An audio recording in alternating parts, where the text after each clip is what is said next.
New Thought Media Network. We are a global broadcast network of positive music, media, and entertainment, inspiring humanity's evolution along the journey of enlightenment and creating a world of love, peace, empowerment, and prosperity for all. New Thought Media Network. Positively inspiring.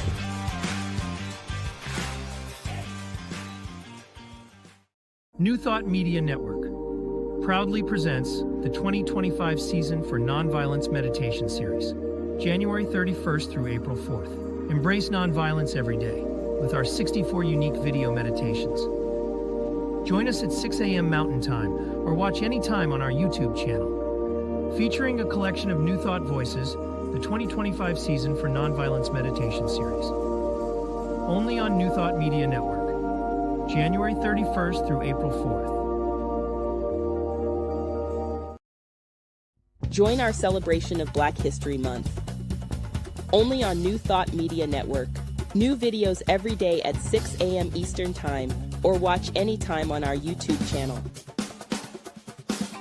28 unique Black History moments. Every day in February. Only on New Thought Media Network.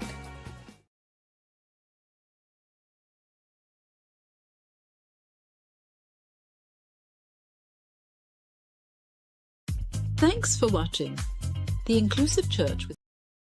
Join our celebration of Black History Month. Only on New Thought Media Network. New videos every day at 6 a.m. Eastern Time or watch anytime on our YouTube channel. 28 unique Black History moments. Every day in February. Only on New Thought Media Network.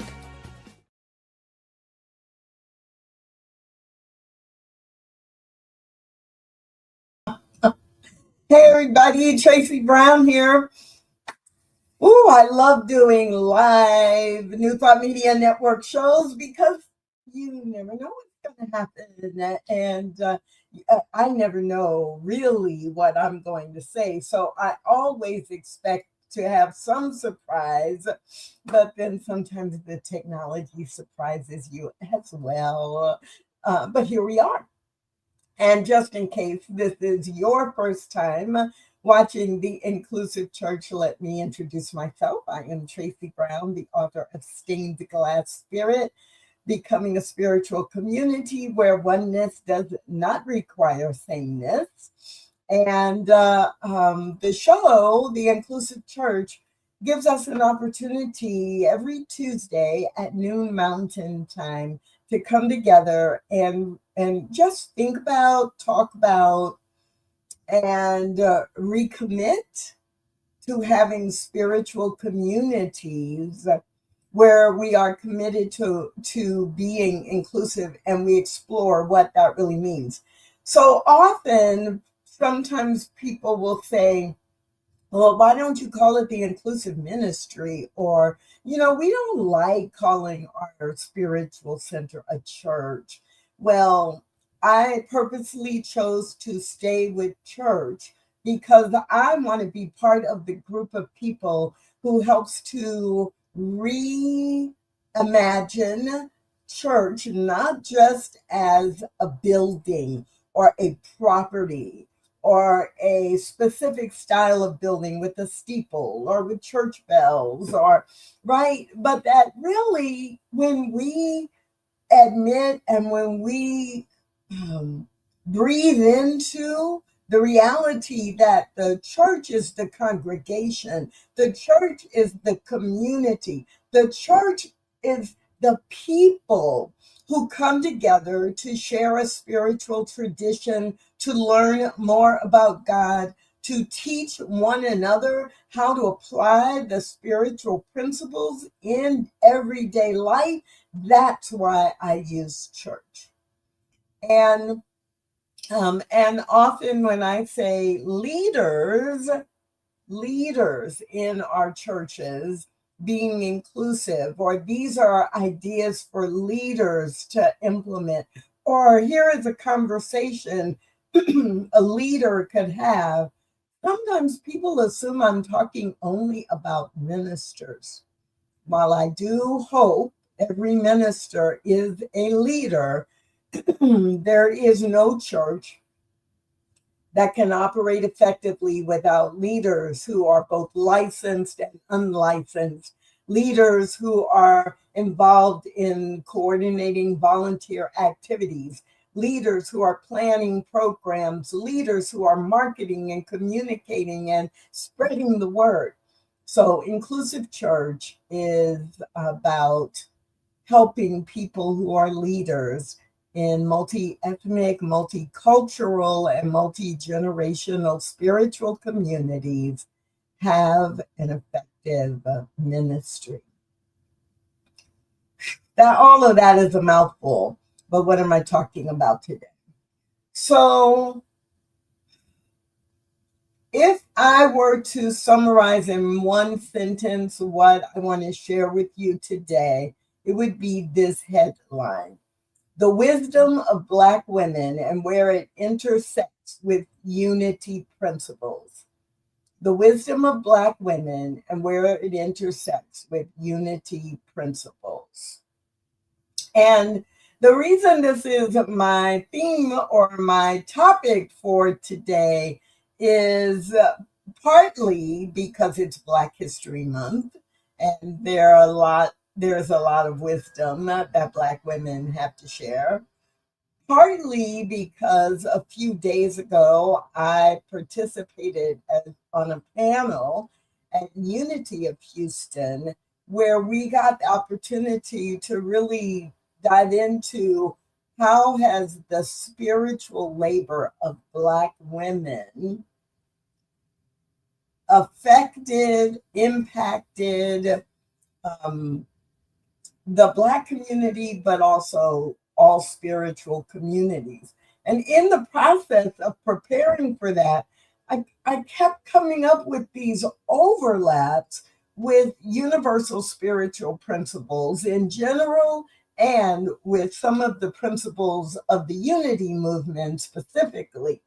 And if you know much about New Thought, you know that many of the precepts and the principles and the core ways of being in the unity movement are either exactly like or very close to the ones in the principles and the core beliefs in science of mind as well.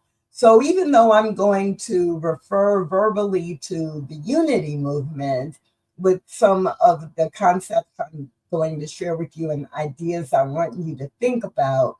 If you are a studier of Ernest Holmes' Science of Mind, everything I say will make sense to you. If you are someone who's actively involved in Universal Foundation for Better Living, UFBL, or an independent New Thought Center or Divine Science, you are going to also resonate. So don't go away, stay with me. But today, for my comments, I'm going to focus or speak specifically to unity because I was preparing to speak at a unity church as I was developing these ideas. And I guess an overview comment really would be that a lot of times when we think of the experience of Black people in general and Black women specifically, we, kind of theoretically put them in a little box and we put the box over here. And then we say, now let's talk about spirituality.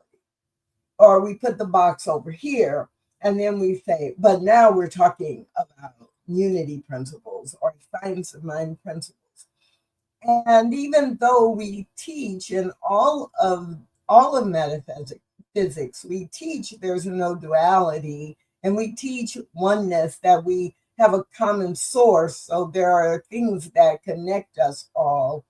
It's way too easy for many of us to, say, yes, but your cultural experience, just kind of put that aside.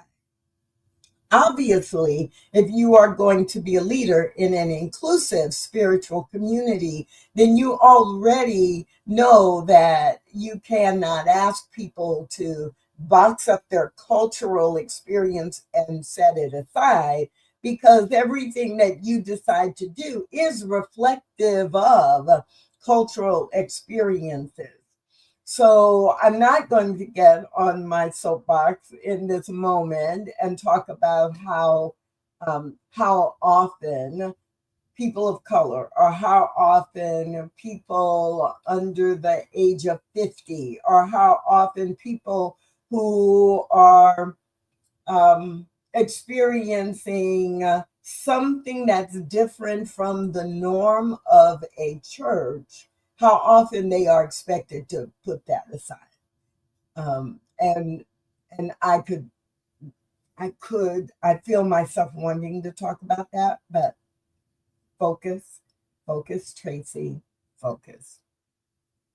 Because it is Black History Month, so we're going to talk about Black folks, and in this case specifically, Black women. What was so fascinating for me, and not a surprise, but just not even a validation, just kind of a remembering, something that I've thought about off and on over the last 30 years, that it is especially interesting how, in many ways, my experience as a Black woman is what made me comfortable with New Thought principles. And many times, the examples that would be given in books, or the stories that would be told by someone speaking, didn't resonate with me, because it just reflected a very limited cultural view. But I had my own stories, or my own examples that reflected my cultural experience, that could be used to make the same point. And for many years, that was just something I did for myself so I could really understand the principles. But now, as we think about having an inclusive church, it's like that's why we say use different examples than just your own examples, or integrate different names or different kinds of experiences into the stories you share in a class or in a Sunday talk or performance, because you want to be able for people from very different cultural backgrounds to be able to relate, to find themselves. And so in my notes related to the panel on Sunday, one of the insights that I had was that the lessons drawn from resilience, from creativity, from the community, the need to build community that Black women go through, not only to survive, but to actually create lives that are worth living, that those were direct correlations to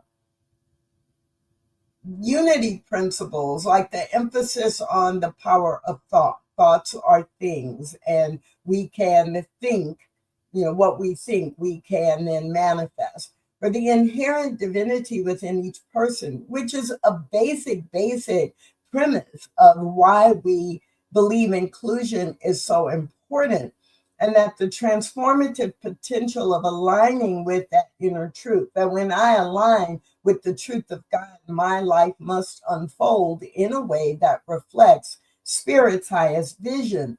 And so all of that brings us back time and time again to this idea that there may be, or there will be, adversity in our lives. There will be experiences that are challenging. However, we can choose to see that adversity not as our true essential nature, not as the way life must be, but as a catalyst, to activate our creative process and to activate the spiritual power that is already within us.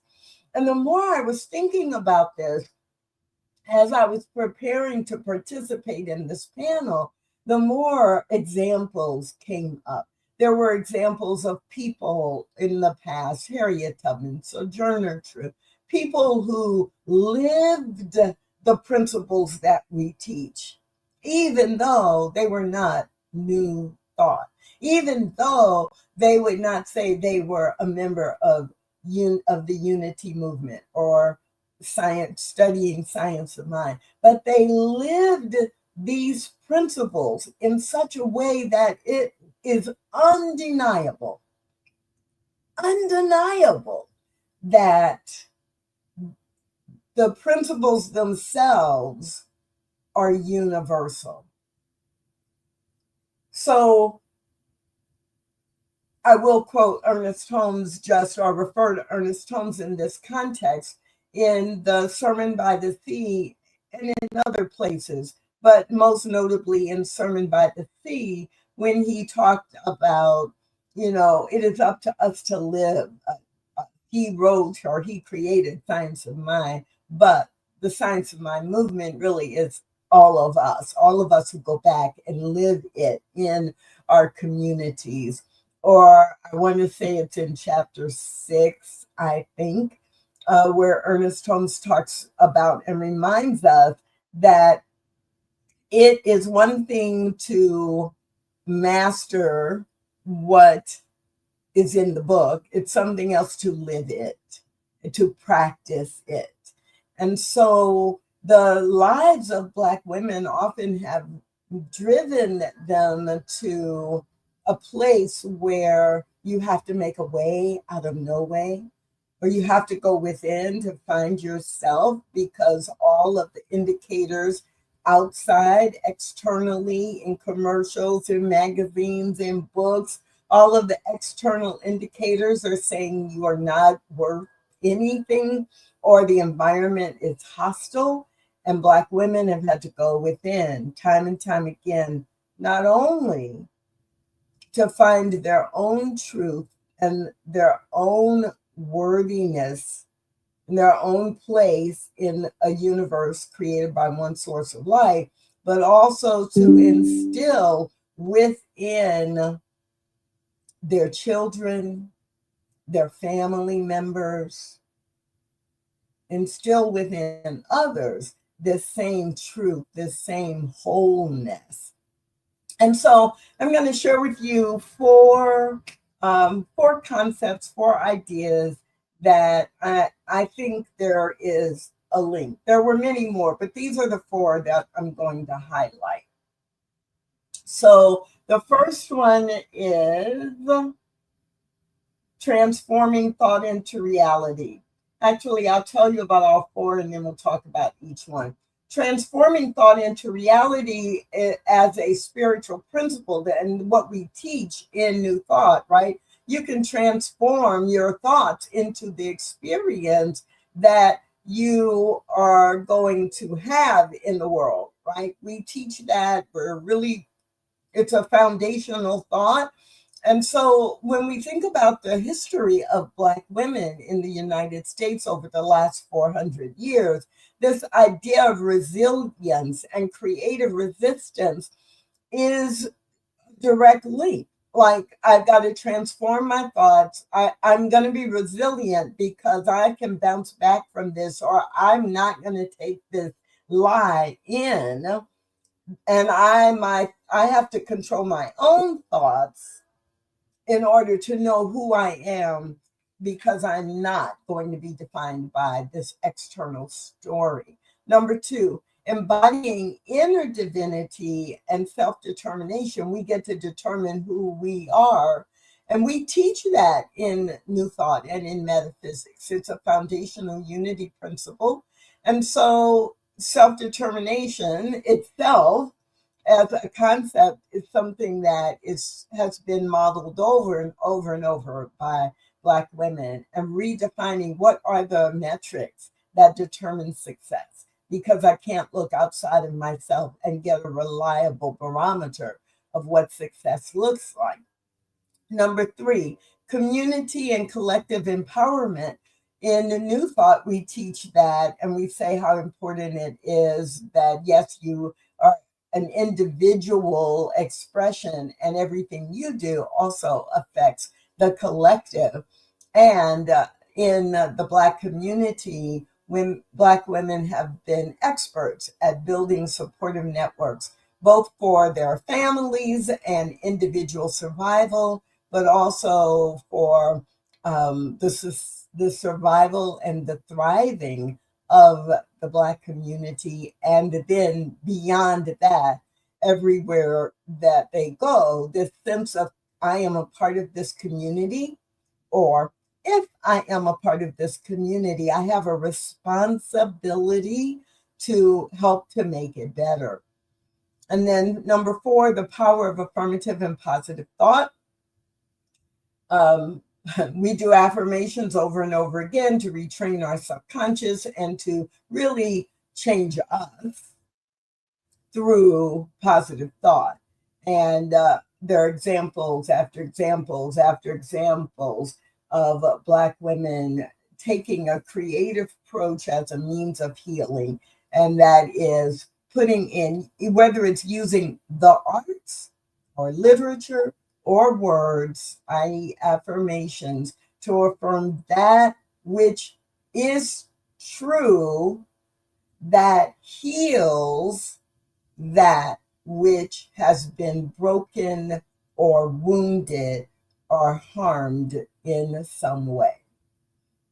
So this is an idea, and it is backed up by more than 400 years of observation, of experience, and observing and thinking about those experiences that Black women have had gives us the ability to just tap in to each one of these a little more. Just as Black women have used creative expression as a form of resistance, unity teaches us that our thoughts are not passive. They're not passive.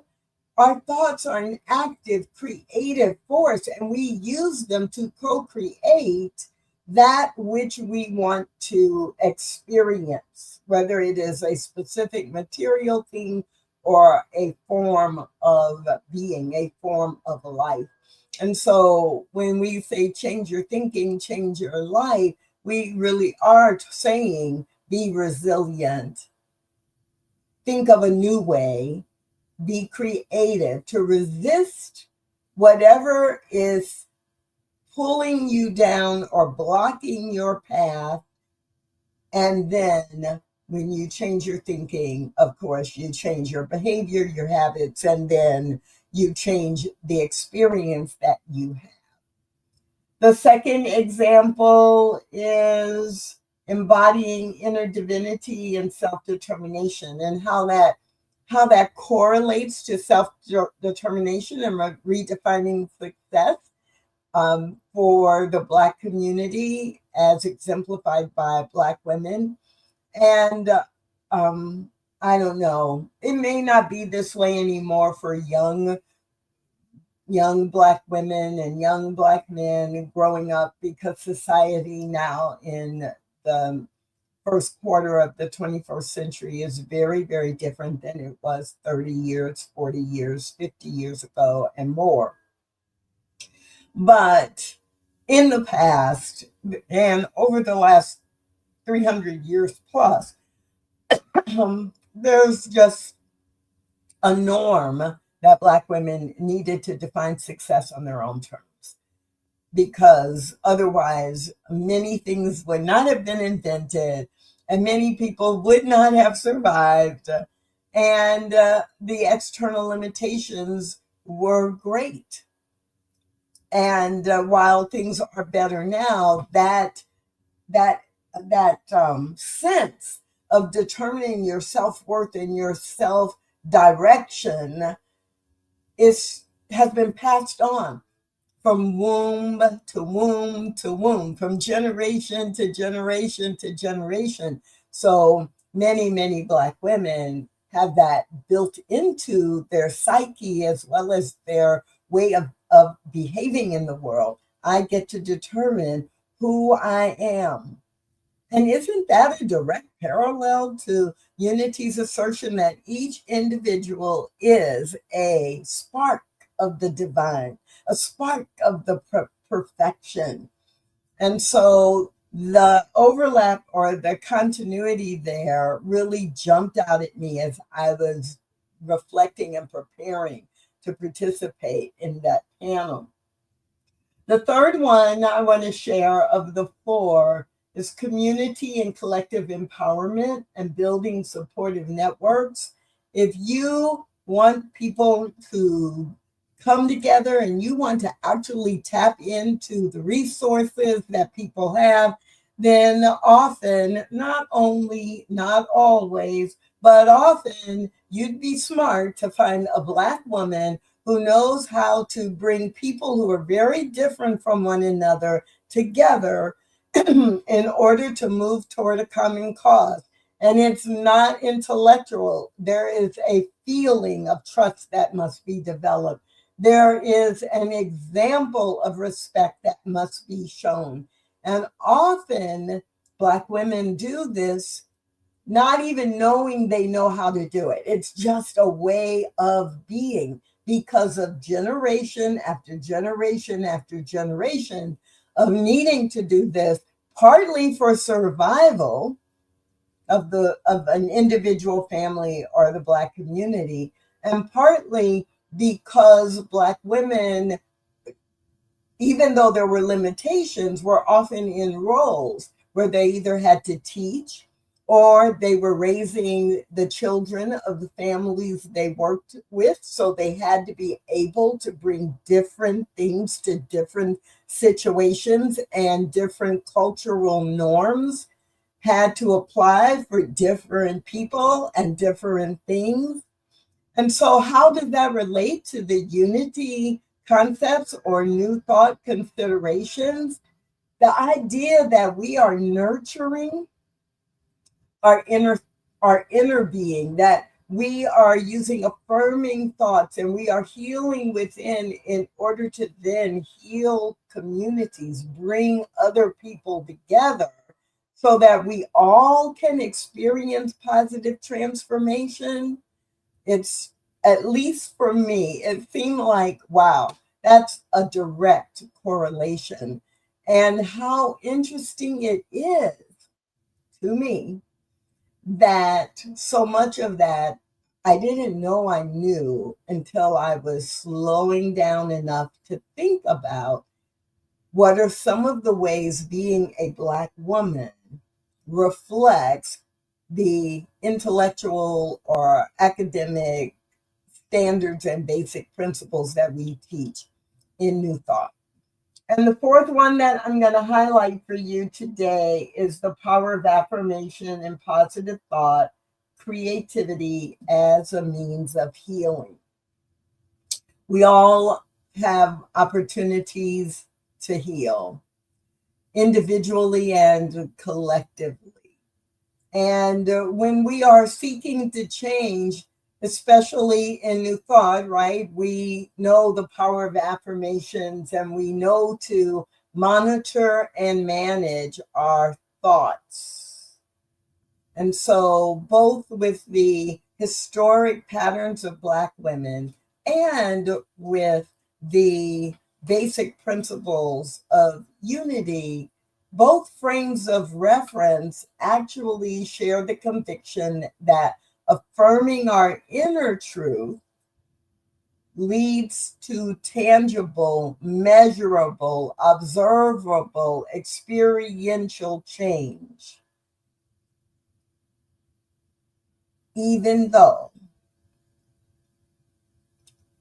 my forefathers, my foremothers, my ancestors who were enslaved didn't use the language of affirmation. But some of those chants that I've heard, many of the spiritual hymns that were sung were simply affirmations of the truth that there is a source of life, there is a higher power, and that higher power has created me for a reason. And I, no matter what the external circumstances might be, no matter how hard it is, no matter how unfair it is, no matter any of that, I am a child of God. I am an expression of that goodness. I am guided, guarded, and protected or directed from that source. And that source is a higher source than the human people, the humanity guidelines. That source is a higher source than my personal crisis. That source is a higher source than medical pandemics. That source is a higher source than political polarity. That source is that is living through me as long as I get in alignment with it. So that's just a snapshot of some of the thinking that came from my preparation for this panel. The panel was fabulous, and getting to talk about the ways that Black women have performed or have integrated spiritual principle into the way that survival, and then moving from survival to thriving, has occurred decade after decade after decade. It was really a treat to be able to be in conversation about that anytime, but especially during Black History Month, where often we only think about achievers and leaders and not really how we can look at the example and connect it directly to our spiritual principles. So as a result of preparing and then only being able to share about this much of it in a 30-minute panel, I did take a lot of my other thoughts, and you were seeing me display on the screen a document. I was like, I want to capture this. This is some good stuff. And so I have captured it into a document and then made it into an ebook because I really wanted to share it widely. So I've posted in the link, or in the chat or in the comments, a link if you want more information or more food for thought. It's not even really information, more food for thought about the intersection between Black women's experience, demonstrated experience, and New Thought, universal spiritual principles, but especially some of the core concepts in the unity movement, then please feel free to check out the ebook. It is an ebook. It's not available in print. And I don't know if I will make it available in print. All I know is right now, I had to get it out of my head. So how does this relate to being an inclusive church? I hope for you, it relates for you to be thinking about how are you building on the actual cultural experiences of people who are in your church, who attend your church, who come to your events. Are you making the connection between your basic core concepts that you teach and the examples or the experiences in different cultural environments or with different cultures of people? And remember, when we are talking about culture, we are not only talking about race, we are talking about the culture that is related to sexual orientation or gender identity or being deaf or being a Gen Z person attending a church where the majority of people are millennials or the majority of people are baby boomers. Every aspect of us is affected by cultural norms.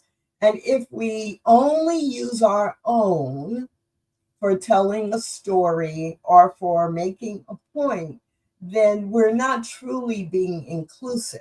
We may be welcoming people to come and hang out with us as long as they are comfortable adjusting to and understanding our own culture.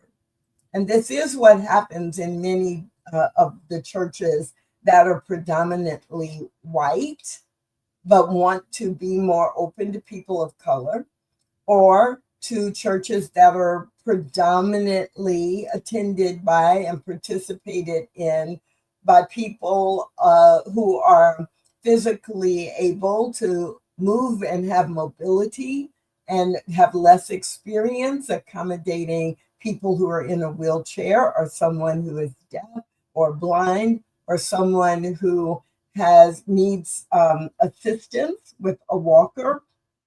So all of us have the opportunity to take a breath. This month is Black History Month. We can take a breath and say, where is the Black experience really an expression of or an example of what we teach? We can in June take a breath and go, oh, how has my spiritual tradition been influenced by people who are part of the LGBTQ plus family? Or how has the experience of the LGBTQ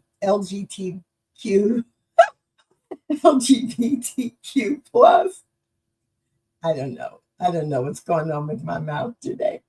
How is the experience of that community a demonstration of our principles, and build some programming or some conversations or some dialogue from that foundation?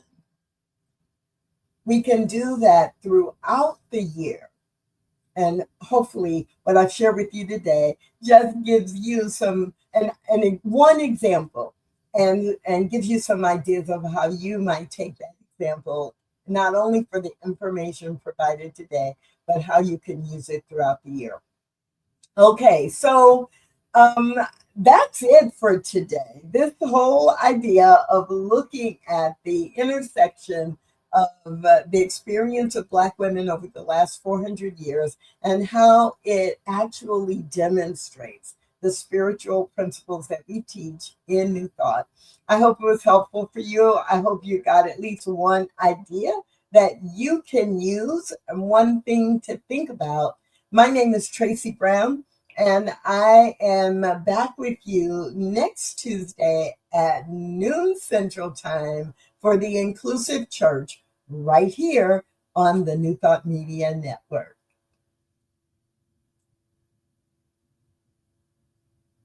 Thanks for watching The Inclusive Church with Tracy Brown. Join us again next week at 12 noon Mountain Time.